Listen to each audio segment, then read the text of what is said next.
미가서에 대해서 말씀을 듣고 있습니다. 미가서 1장 2장은 심판에 대한 내용이 예언입니다. 앞으로 사마리아가 그리고 예루살렘이 멸망하게 될 거란 예언에 관한 말씀이 됩니다. 지난번에도 말씀드렸지만 미가서가 선포될 때 시대는 남북으로 이스라엘이 나눠진 지 한 200년이 지나서 북이스라엘은 멸망했고요, 남유다만 남았을 때의 상황인데요, 하나님께서 이스라엘 전체가 멸망할 것을 예언하신 미가를 통해서 예언하신 말씀이다, 그 말이에요. 근데 왜 하나님은 하나님이 택한 백성을 멸망할 수밖에 없느냐?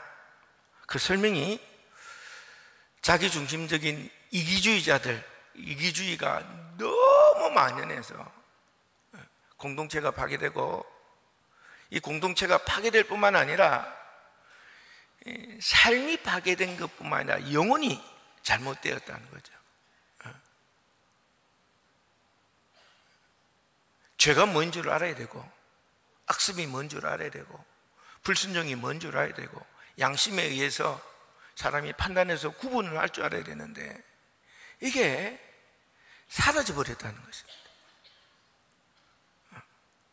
무시죄라는 이야기 하지 말라는 거예요. 우리가 듣고 싶은 얘기,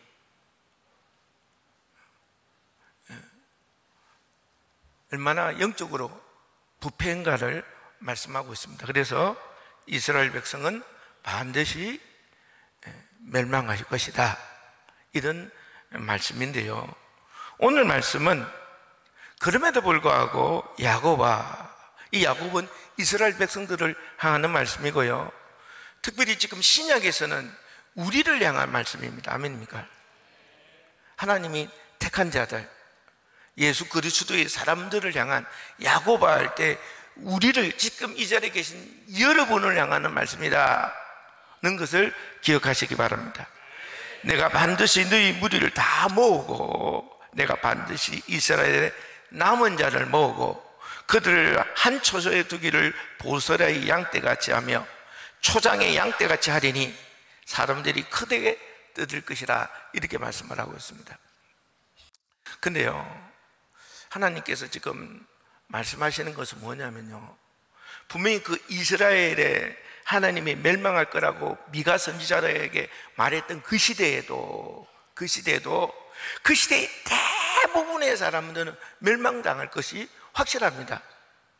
분명한데, 근데도 불구하고 그 시대에 하나님의 말씀을 붙들고 말씀을 의지하여 말씀대로 살아가려고 하는 사람들이 있더라는 것입니다. 우리가 엘리야 선생님이 아합 시대에 모든 이스라엘이 바알과 아세라를 섬길 때 하나님이 나 혼자 남았습니다 그랬거든요. 하나님이 7,000명을 남겨두었다. 많은 숫자가 다 바알과 아세라를 믿는 것 같은데 그 와중에도 하나님을 믿는 숫자가 7,000명, 많은 숫자가 있었다는 것을 말씀하고 있거든요. 뿐만 아니라 하나님이 미가 선지자를 통해서 얼마나 세상이 악하고 더럽고 죄의 분배를 하진 못하는 그런 악한 시대에 멸망이 예언되는 이 와중에도 참 중요한 게, 하나님이 하나님을 붙들고 하나님으로 말씀대로 살고 싶어하는 사람들이 있었다는 거예요. 참 감사하죠. 그래서 하나님은 이런 사람을 모으고, 이게 이제 이스라엘의 남은 자다, 그 말이에요. 이 남은 자를 하나님은 보스라의 양떼로, 초장의 양떼로 그들을 양떼같이 하여 그들은 크게 뜯을 것이다, 이렇게 말씀을 하고 있습니다. 여기서 이스라엘의 남은 자라는 게 그 시대에 믿음을 지킨 사람들을 이야기하는 거고요, 이들은 보스라의 양떼같이 하며 초장의 양떼같이 하리라 이렇게 말씀하고 있는데, 보스라의 양떼나 초장의 양떼나 같은 말입니다. 근데 왜 이렇게 구분하느냐? 보스라의 양떼가 더 큰 의미를 가지고 있고요, 초장의 양떼는 그보다 좀 작은 의미를 가지고 있다는 것입니다. 양에 대해서요, 양에 대해서 성경에는 우리를, 예수 믿는 우리를 양으로 비유하고 있지 않습니까? 양은요, 시력이 굉장히 좀 나쁘다고 합니다. 조금만 멀리 떨어져서 잘 못 본다는 거죠. 그래서 주변이 이렇게 움직이는 대로 그냥 따라 움직이는 거예요. 그래서 앞에가 잘못 길에 들어서 낭떠러지면 뒤에 있는 양들도 다 낭떠러져 떨어진다는 거예요. 그러니까 앞을 멀리 보지를 못한답니다. 또한 스스로 양떼는 먹이를 구할 능력이 없다는 거예요. 누가 인도해 주지 않으면 푸른 초장으로 먹을 것을 향해 갈 수 있다 없다? 없다는 것입니다. 또한 자기를 보호할 능력이 없는 거죠. 뿔도 없고 뭐 가진 것도 없고, 그래서 자기를 방어하지를 못한다는 것입니다. 그래서 목자가 절대적으로 필요하고, 이 목자가 그를 인도해야만 살아갈 수가 있는 거죠.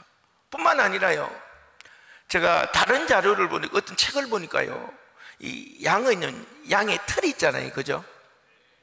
양의 털이 있는데 이 양털을 깎아주지 않으면요, 양이 죽게 된답니다.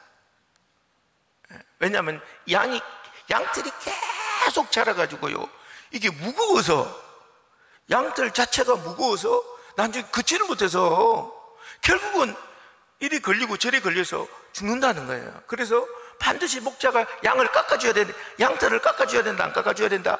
깎아줘야 된다는 거예요. 저는 양털을 깎는 이유가 이제 양털을 얻기 위해서 그런 줄 알았는데, 그게 아니고 양을 살리기 위해서는 반드시 양털을 깎아줘야 되는 거더라고요.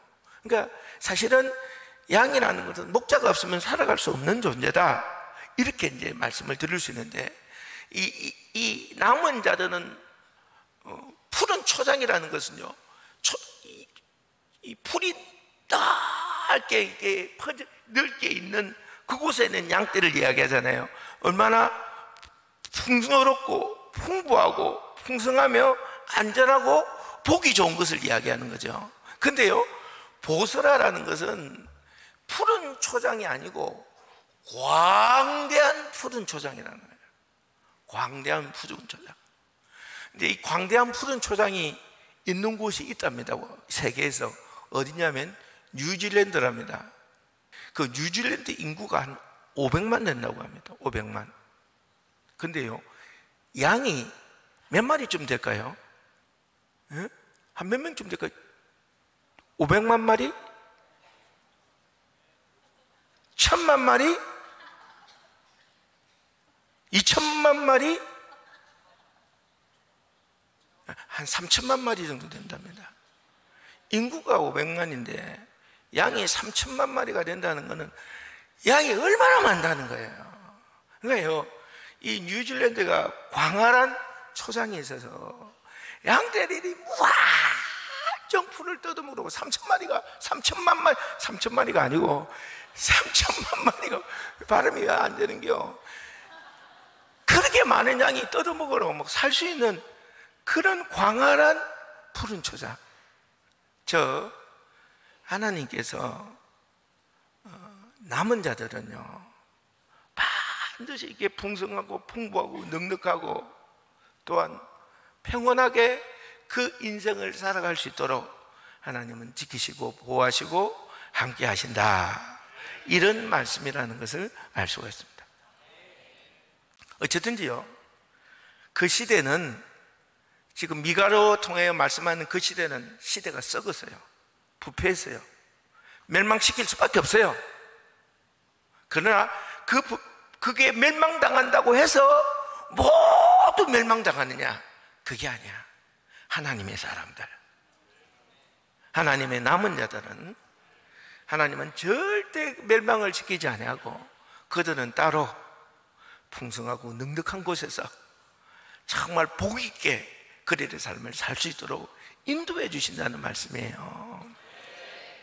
여기서 남은 자라는 것은 지금 우리로 이야기하면요, 남은 자라면 우리로 이야기하면 적어도 죄는 안 지으려고 하고, 악습은 극복하려고 하고, 불순종은 안 하려고 하고, 적어도 양심에 의해서 살려고 하고, 아멘입니까? 성실하려고 그러고 정직하려고 그러고 삶에는 근면하되 정말 일확천금을 꿈꾸지 않으면, 여러분 제가요 어떤 뉴스나 어떤 것들을 보면요, 우리나라에 정말 많은 사람들이 이 일확천금을 꿈꾸고 이 일확천금을 보장한다는 것에 대해서 어이없이 게임에 빠져들대 막 예수 믿는 사람들도 막 팍팍 빠져드는 충격적인 막 이야기를 볼 때, 아니 사람들이 미쳤나? 어떻게 저런 얘기에 빠져들지? 아니 예수 믿는 사람이 어떻게 저 말에 어떻게 저렇게 생각하고 하지? 라고 생각할 만큼 충격적으로 사기를 치는데도 불구하고 그게 빠져드는 많은 그리스도인이 있더라고요. 근데 일확천금을 꿈꾸지 않고 예배 성공하고 하루 한 시간 기도 성공하고 충성 성공하고 관계 성공하고 전도 성공하면 이렇게 살아가지 않습니까? 이게 살아가는 목적이 아니에요. 왜 이렇게 살아가느냐? 왜 이렇게 사느냐?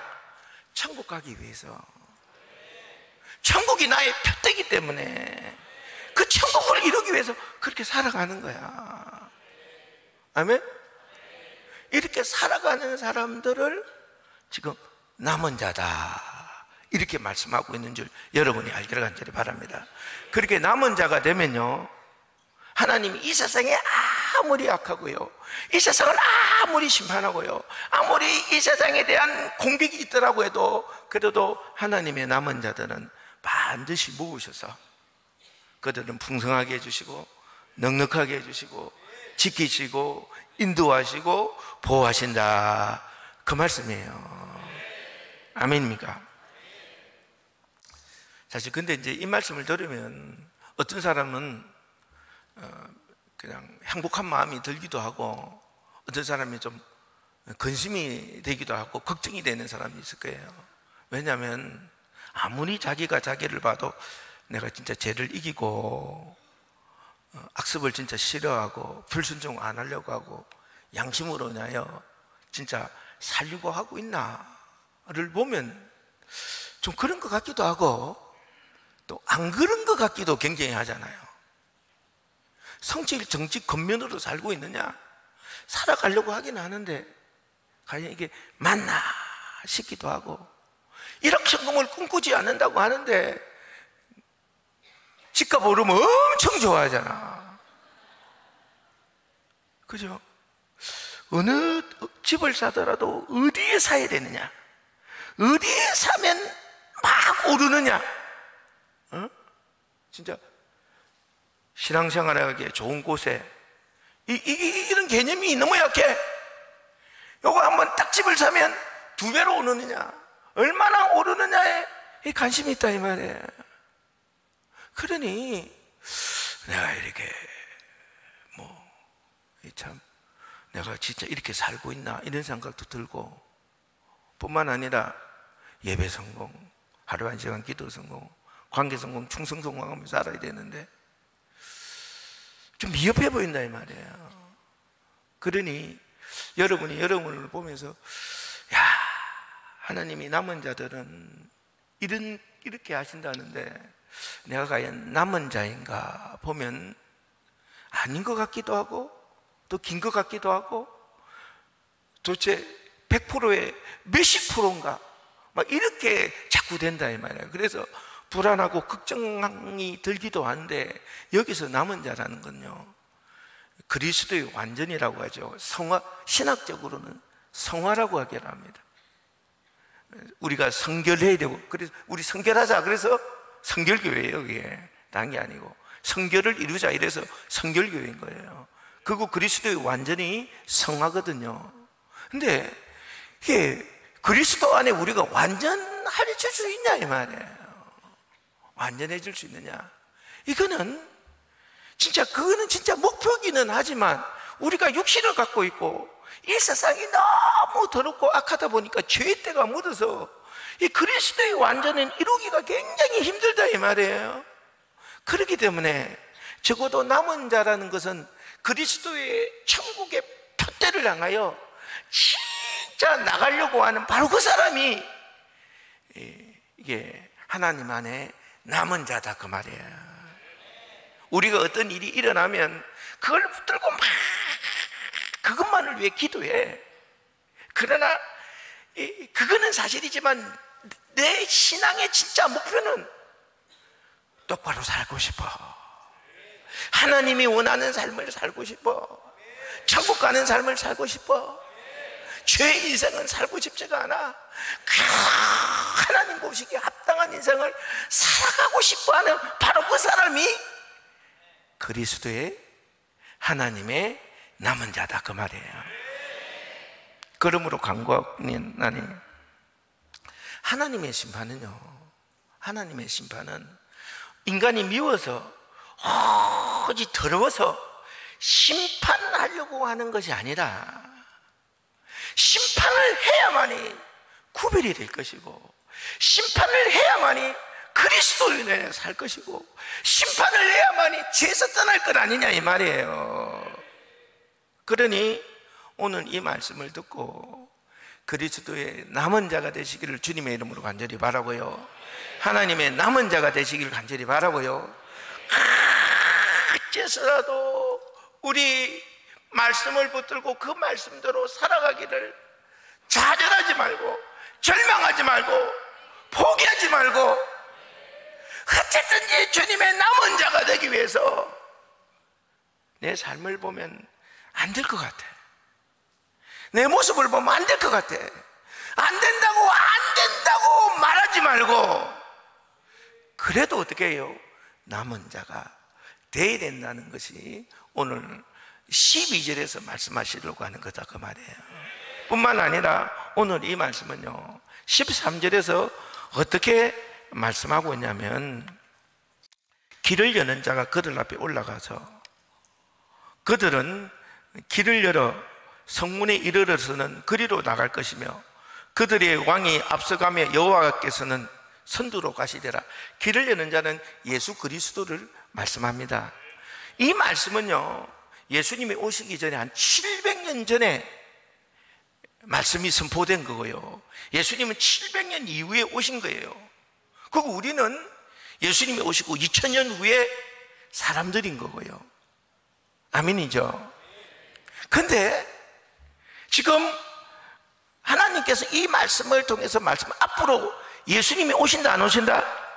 예수님이 오신다는 거예요.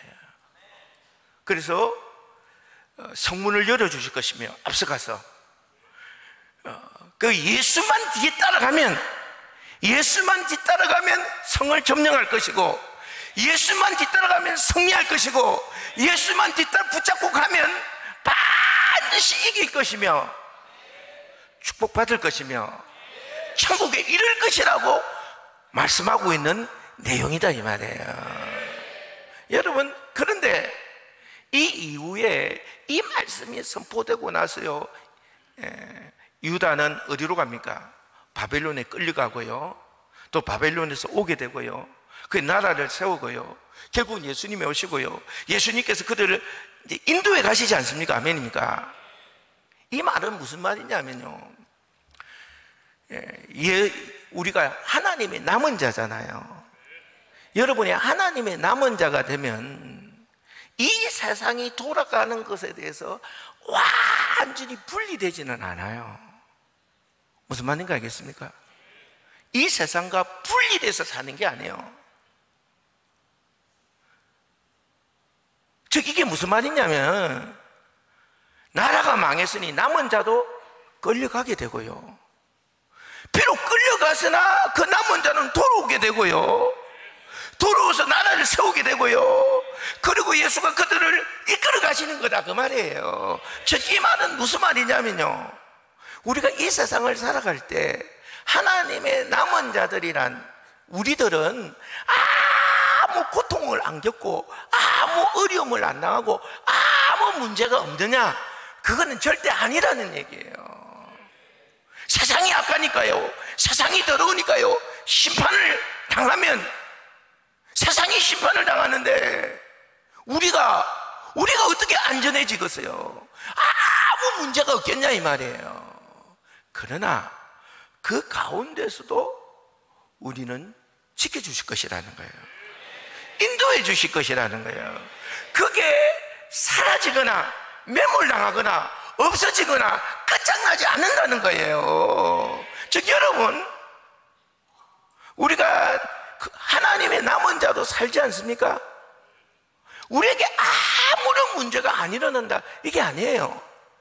우리들에게도 얼마든지 문제가 일어나요. 인간의 어떤 삶의 그것을 보면 사춘기는, 예수 남은 자라고 사춘기 안 겪나요? 안 겪나요? 하나님의 남은 자라고 해서 갱년기 안 겪나요? 하나님의 남은 자라고 해서 노년기가 없나요? 그런 거 없어요. 다 겪어요. 하나님의 남은 자들도 역시 관계의 문제를 겪을 수도 있고요, 하나님의 남은 자들도, 믿음을 지키는 자들도 관계의 갈등을 겪고 있고, 부부의 갈등을 겪을 수 있고, 부모와 자식의 갈등을 겪을 수가 있고, 원치 않는 일에 휘말릴 수도 있고, 비전이 없게 느껴질 수도 있고, 일이 어떻게 될까 두려워서 괴로워할 수도 있다는 거예요. 아멘? 얼마든지 괴로워할 수도 있다 이 말이에요. 그러나 우리를 이끄시는 예수님만 붙들고 있으면 해결이라는 게 있다는 거예요. 아멘? 어떨 때는 피할 길이 있다는 거고요, 이 길이 힘으로 주신다는 거고요, 어떨 때는 예배를 드리는 가운데 좌절된 마음에서 회복되게도 해주시고, 극복하게 해주시고, 병도 낫게 해주시고, 모든 답이 있다는 거예요. 아멘? 모든 답이 있다는 거예요. 여러분, 우리가 성경 말씀해 보면요, 아브라함이라는 분이요 75세 때 하란을 떠나 적각 꾸려는 가나안 땅으로 들어옵니다. 75세란 나이는 많지 않습니까? 앞을 예측할 수가 없지 않습니까? 그러나 그는 하나님의 남은 자다 보니까요, 결국은 어떻게 됩니까? 부유해지잖아요. 아멘? 여러분, 요셉을 보세요. 이 요셉이 노예로 애굽에 끌려갔다니까요. 우리는 이 인생을 보면 얼마나 비참한 인생입니까? 그는 하나님의 남은 자가 되다 보니까요, 그게 그 인생의 끝이 아니에요. 결국은 애굽의 총리가 되어버렸다 이 말이에요. 이게 하나님의 남은 자의 모습이다 이 말이에요. 무슨 일이 아무 일이 없는 게 아니야. 그건 하나님으로 인하여 살다 보니까요, 하나님이 도와주셔서 그렇게 되었다는 거예요. 여러분, 다윗을 보세요. 다윗이 원래부터 그 대단한 사람인가요? 아니에요. 목동에 불과해서 지금 3D 업종에 속한 아주 비전이 없는 막내니까요. 뭐 재산을 그렇게 유업으로 받을 것도 없는, 정말 별 볼 일 없는 사람인데, 이 사람이 하나님의 남은 자가 되어서 하나님으로 인하여 사니까 대제국의 왕이 되어버렸다 이 말이에요. 여러분, 히스기야라는 사람도 보면요, 그 히스기야는 주변에 그 시대의 아수르라는 나라가요, 대국이라 모든 족속들을 다 정벌해 가지고요, 사실 남은 거는 뭐밖에 없었다고요? 유다 왕국밖에 없었어요. 그래서 산헤립이 65만 명이나 대군을 이끌고 예루살렘 성을 에워쌌다는 거 아닙니까? 근데요, 히스기야 왕은 하나님의 남은 자라 그럼에도 불구하고 하나님을 붙들고 기도를 했더니만 밤에 천사를 보내서 18만 5천 명을 죽이심으로 말미암아 그 전쟁에서 이기고요, 그가 얼마나 많은 재물과 땅을 차지하게 됐는가를 성경은 말씀하고 있어요. 아멘입니까? 우리가 예수 믿는 우리들이 예수로 인하여 산다고 아무런 일이 안 일어나는 게 아니다 이 말이에요. 우리 자식이 문제가 일어날 수도 있고 어떤 문제가 일어날 수도 있어. 그러나 남은 자로, 하나님의 남은 자로 사는 사람들은 그게 끝이 아니야. 그럼에도 불구하고 그곳에서 피할 길이 있고 그곳에서 해결할 길이 있고 거기에서도 하나님의 도움이 있고 인도의 손길이 있고 지키심의 손길이 있어서 사람들이 말하는 그대로의 인생이 끝이 아니다 이 말이에요. 그러면서 사랑하는 여러분, 하나님께서 우리에게 말씀하기를 제발 하나님의 남은 자로 살아라 뿐만 아니라 정말 예수께 붙어 있는 자가 되라. 예수께서 다 길을 열어주세요. 예수께 붙어 있는 자가 되면 우리의 인생이 남들이 말하는 그대로 전개가 안 된다 이 말이에요. 반드시 내 인생에 대한 하나님의 계획이 다 있다는 사실을 믿으시기를 주님의 이름으로 간절히 바라고요. 차라리 상황 속에서 절망하고 상황 속에서 지치고 상황 속에서 포기하고 처지 속에서 정말 절망하지 말고요, 그때 예수를 붙으세요. 여러분은 방법이 있다 이 말이에요. 아니 요시야는 그렇게 부자가 돼가지고 하나님을 붙들면 되는데 붙들지를 않아. 그러니까 죽어버려. 얼마나 안타까운 일이냐 이 말이에요. 진짜 우리가 곰곰이 생각하다가 이 진짜 상황과 처지와 형편에 녹아나지 말고 진짜 예수를 붙들면 우리 하나님의 남은 자로 사는 여러분에게는 이 보이는 그대로가 전개가 안 돼. 아멘. 오직 예수를 붙드시길 바라고요. 그분이 주시는 무한한 하나님의 은혜 속에서 진짜 저도 어제 저녁에 기도할 때 두 가지 기도를 할 수가 있잖아요. 왜 하나님이 이렇게 힘들어요? 라고 할 수도 있고 왜 하나님이 이렇게까지 저를 지켜주세요? 라고 할 수도 있잖아요. 예? 똑같은 상황에서도 그렇지 않습니까? 그렇더라고요. 똑같은 상황에서도 왜 이렇게 힘들어요? 라고 이야기할 수도 있고 아유 하나님 왜 이렇게 은혜를 주세요? 라고 말할 수도 있어. 왜? 하나님의 은혜가 내 속에 역사하는 것이 공급되는 게 느껴지는 사람들은 그 와중에 하나님 왜 이렇게 은혜를 주시고 왜 이렇게 나에게 축복하세요? 라고 이야기할 수도 있고 어떤 사람은 왜 이렇게 힘들게, 왜 하나님 이렇게 힘들게 해요? 왜 이렇게 힘든데 안 도와줘요? 막 이럴 수도 있다 이 말이에요. 예? 또 상황은 똑같은데 예? 그러니까 꼭 예수를 붙들고 아멘 극복하는 남은 자가 되는 승리하는 자가 되는 여러분 되라 그 말이에요. 아무 일이 없는 사람은 없다 이 말이에요. 그걸 가지고 인생을 결정하지 말라 이 말이에요. 찬양하겠습니다.